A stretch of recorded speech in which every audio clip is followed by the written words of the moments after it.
welcome to Hollywood and Sip, as we're now calling it. Okay. And today my guest is John Partridge. He is a composer, conductor, performer living in the Bay Area. And why don't we start today with, what is your musical background? Wow. Okay. So I started music as a little kid. I was taking piano lessons from age 5 and always wanted to be a musician and was writing music before I even understood what a composer was. Wow. So I've been doing that all my life. And by the time I graduated from high school, I was already writing, fairly large pieces and stuff like that. I went to UC Santa Cruz, where I majored in composition and conducting, and then been a performer and composer ever since. Wow. 5 years old. What did that look like to you? Was that banging on pots and pans? Was that tinkering around on a piano? On the piano. We had a piano. My mom studied piano. And at 4, I was just goofing around with it. But by the time I was 5, I was starting to play by ear some of the stuff that she was playing. Oh. And so she got me, she introduced me to her piano teacher. And just to boast for a minute, this was a woman who did not take children as students, but she was so impressed with my abilities that she taught me. I got a very good grounding from her. Wow. And I was going to ask, what was your first memory of actually composing a song on your own? I wrote a song when I was a very little kid, probably 6 or something like that. I mean, this was like a 4 measures song about wanting to go out and play, but it was raining. So that's cute. Yeah, that was it. And I know that you recently posted on your Facebook page, which is facebook.com/musician John Partridge. You recently posted a video of a song that you actually composed when you were a teenager. That's right. I was at Berkeley High School in the 1960s, which had an excellent music department, really, really great music department. And at that time, I was particularly interested in what we call polyphony or counterpoint. And it took me quite a while of experimenting to sort of get the knack of it. But that piece that I played in the video is the first polyphonic or contrapuntal piece that I wrote that I was really happy with. And like I say, it's the earliest thing that I still perform. Yeah, you still perform it. That's amazing.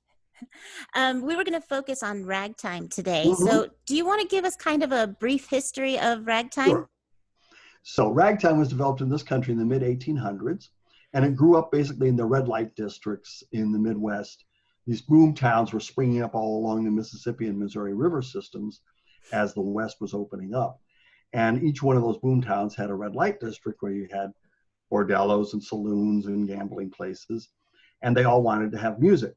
Back then, there was no mechanical musical reproduction. There was no way to have music without a live musician. And the owners of these places quickly learned that a piano player was the cheapest way to do that because you only needed to hire one person. So there's a big bunch of demand. And the supply came mainly from young Black musicians who didn't have much other outlet to perform. They weren't being allowed to perform in concert halls or anything like that. So a lot of these guys were middle class people who'd studied piano classically, but who discovered that they could make good money in the red light districts. So they started to go from town to town, competing for these jobs, which were very good paying jobs. So they wanted to develop a style of playing that was very flashy, that would get a lot of attention and would get you the job and hold on to it. And so they started to draw on different musical traditions, European style piano salon music, West African syncopated music, and marching band music. And ragtime is really built out of those 3 things, a lot of other stuff too, but those are the 3 main components. If you listen to a ragtime piece, the right hand is playing this very highly syncopated, florid kind of melody. The left hand is basically playing a marching band accompaniment, just a boom chick, boom papa kind of accompaniment. And it's the combination of those 2 that makes ragtime. You know, you answered one of my questions too, because I was thinking of a song, Alexander's Ragtime Band, which is absolutely a band, right? Yeah. Now there's more instruments in the music sometimes, but it did begin just piano. Pretty much. It was a piano phenomena, although once it kind of hit the big time, of course, everybody wanted to play ragtime on whatever instruments they had. And in fact, a lot of ragtime songs were written in this era too. So it was also a vocal thing. Mm-hmm. And then another question I had was, this music is like 120, 130 years old. Mm-hmm. Why do you think it still entertains people today? I mean, there's festivals, you travel festivals. Yes. It still Yeah. has a big fan base. It has a big fan base, and if we look back historically, it goes through ups and downs. So it seems like about every generation, there's another revival as a new bunch of people discover ragtime. It's a really unique style of music, and I think it is one of the charming things about it is this combination of European and African traditions that come together into something that's really unique and brand new. And it's very often very infectious, happy kind of music too, and that's something people always appreciate. And I was reading that it's not really dance music, but it does move you. Oh yeah, no, it was dance music for sure. Yeah.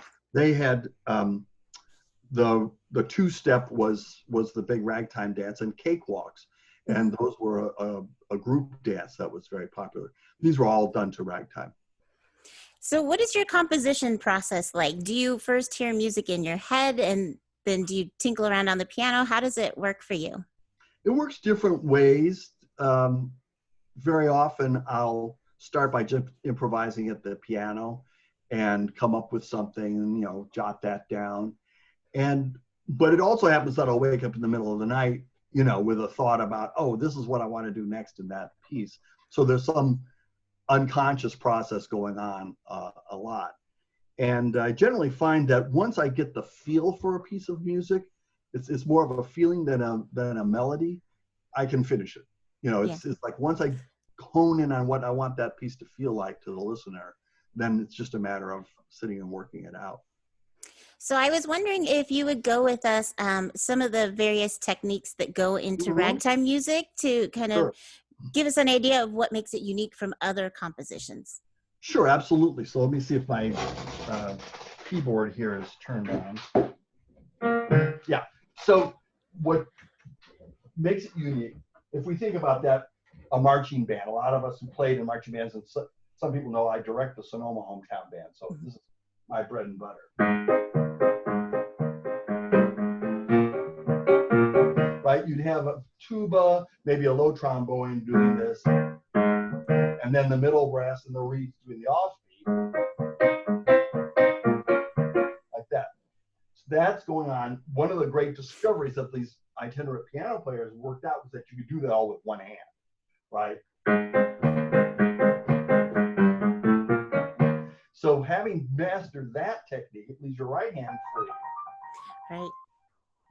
To do something syncopated like a banjo would do. And if you listen particularly to early ragtime, it's very banjo-like. So if I take that syncopated florid right hand, and I combine it with the oompa bass,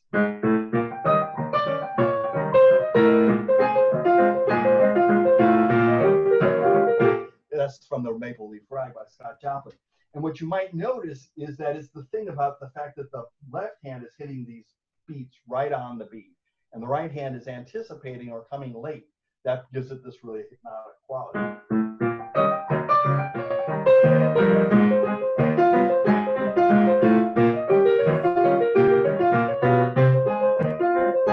That sort of thing.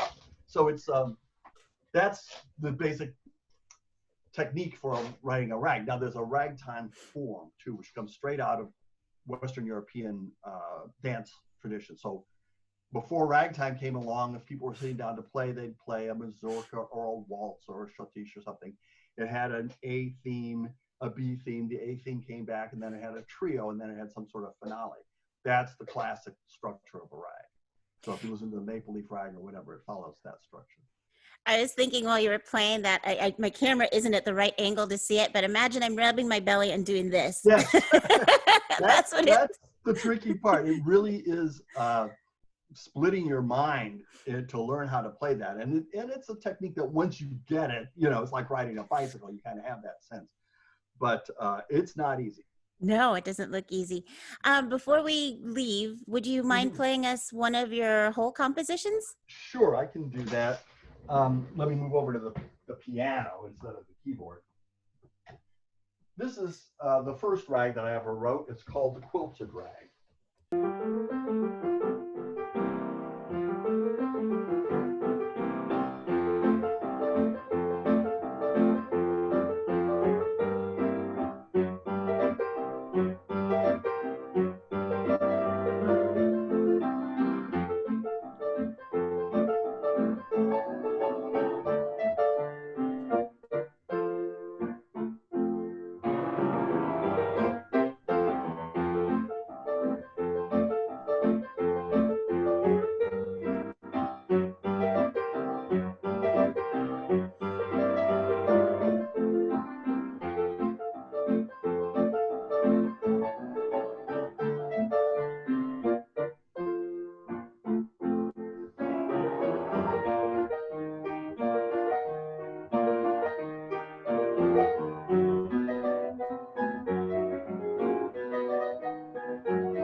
I need to get an applause machine. Yeah, there you go.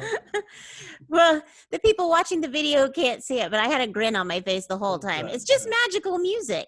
It is. It's very magical. And as a composer, it's lots of fun to write. Well, thank you so much for chatting with us today. And do you want to let people know how they can find you? Have sheet music out there, Yes. recorded music out there. How can they find everything? So the easiest thing is to go to my website, www.jpartridge.com. And there are links there to sheetmusicplus.com, which has all of my sheet music for sale and YouTube videos and all of that. And I think the CD's on Amazon. Yes, CD is available through Amazon, CD Baby, Spotify, lots of different places. Well, thank you so much. You're welcome. All right.